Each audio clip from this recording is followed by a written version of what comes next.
Elon Musk once said something that shocked a room full of entrepreneurs.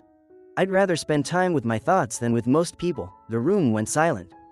Because here's a man who's built multiple billion-dollar companies, someone who has to deal with thousands of people daily.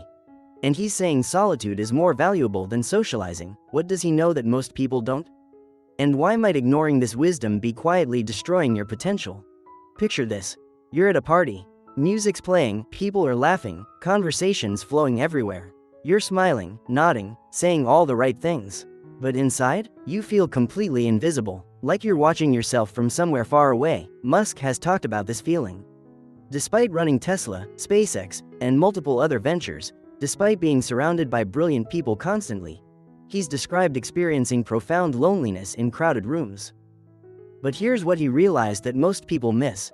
The loneliness wasn't the problem. The crowd was. Since childhood, we've been fed the same message: more friends equals more happiness. Stay connected, don't be alone, join the group. The quiet kid? That's the problem. The social butterfly? That's success. But Musk's career tells a different story. His biggest breakthroughs, the ideas that changed entire industries, didn't come from brainstorming sessions or networking events. They came from those long nights alone, thinking deeply about problems everyone else had given up on. So if being social is the answer, why do millions of people feel emptier than ever despite having hundreds of friends online and packed calendars? Musk has a brutal way of looking at time. He calculates everything in terms of cost, not just money, but mental bandwidth. Every interaction you have, yes, even that quick, "Hey, how are you?" has a price tag in mental energy. Think about your last small talk conversation. "How's work?" "Good, you?" "Can't complain." 5 minutes of surface level pleasantries. Now multiply that by every interaction in your day. Every text, every notification, every "just checking in" call. According to Musk's philosophy, you're not just spending time, you're spending you. Pieces of your attention, fragments of your focus, drops of your creativity. And unlike money, you can't earn more mental bandwidth.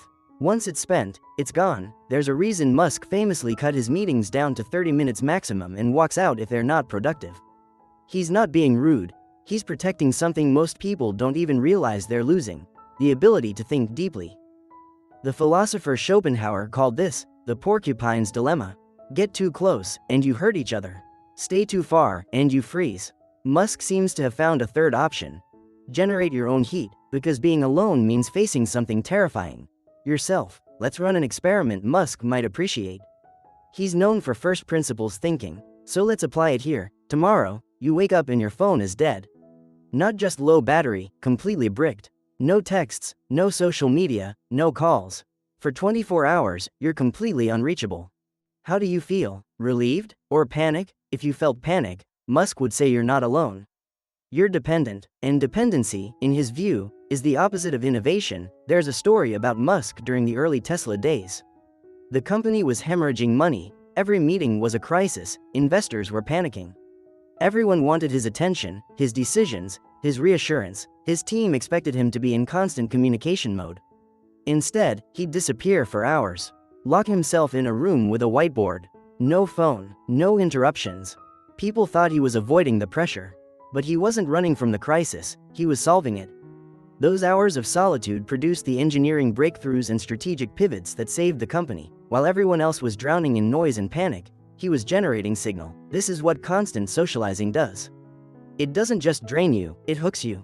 You become addicted to the notification buzz, the validation hit, the proof that you exist because someone acknowledged you. You scroll not because you care about the content.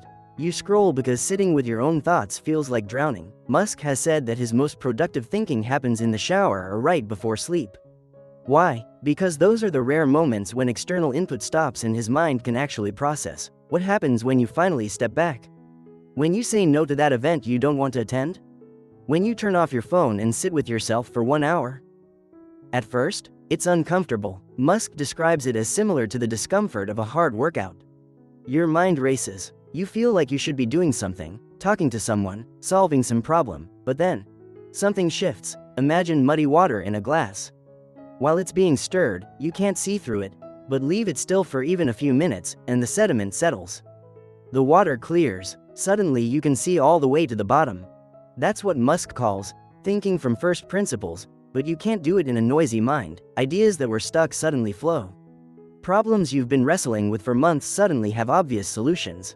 Not because you worked harder, but because you finally gave your mind space to actually process. When Musk was designing the Falcon rocket, he didn't follow the conventional wisdom. He locked himself away, studied physics from scratch, and asked, what do we actually need? The answer revolutionized space travel.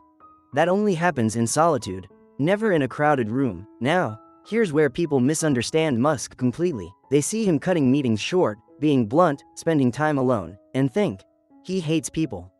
He's antisocial. Wrong. Musk isn't against socializing. He's against mindless socializing. Mindless socializing is meetings that could have been emails, small talk that leads nowhere, networking for the sake of networking, saying yes because you're supposed to, performance over substance. Intentional socializing is conversations with brilliant engineers about solving hard problems, deep discussions that change how you think, collaboration with people who challenge your assumptions. Time with the few people who truly understand your mission. Musk surrounds himself with some of the smartest people on Earth. But notice, they're there to build something, not to chat. They're there with purpose, not obligation, and here's the secret he's demonstrated repeatedly. You can only have truly intentional connections when you've built a strong foundation within yourself. If you don't know who you are, every interaction becomes about figuring it out through other people's reactions. You're not connecting, you're performing. But when you've spent time in solitude, when you know yourself, you show up differently. Like Musk in meetings, he's not there to get approval. He's there to move the mission forward. There's a reason Musk can make decisions that everyone thinks are crazy, like buying Twitter, or betting everything on electric cars when everyone said it was impossible. He's not swayed by the crowd. Not because he's arrogant, but because he's done the solitary work of thinking through what he believes from first principles. Here's what changes when you become comfortable with solitude. Other people's opinions start to matter less. Not because you don't care about people, but because you're no longer dependent on their approval for your sense of self. You become harder to manipulate, harder to pressure, harder to pull off course. Think about every major Musk decision that people called insane. Electric cars will never work. He thought it through alone, did the math, proved them wrong. Private space travel is impossible. He studied rocket science alone. Built SpaceX anyway. Tesla will go bankrupt. He ran the numbers alone.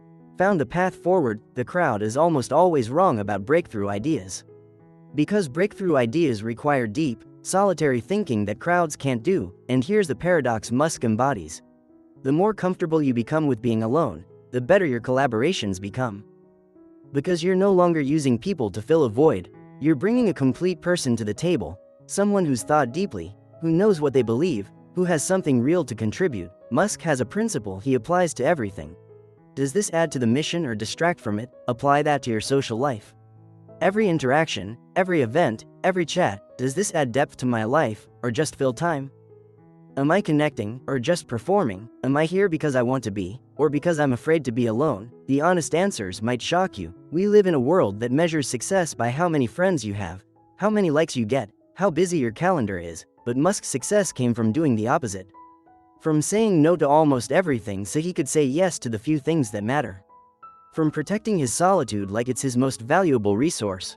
Because it is. So here's the Musk-style challenge for you. Tonight, try 1 hour of what he calls hardcore focus time.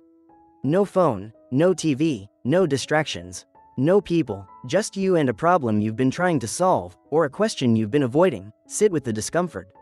Let your mind settle. See what emerges. You might just find that the breakthrough you've been searching for, the clarity, the purpose, the answer, it's been waiting in the silence all along. Because as Musk has proven again and again, the biggest innovations don't come from the crowd. They come from the courage to think alone. If this changed how you think about solitude and success, drop a comment. What would you work on if you had 1 uninterrupted hour alone with your thoughts? And if you want more insights on thinking differently and building a life that matters, subscribe. Because the crowd isn't going to figure this out, but you can. Let's build something real.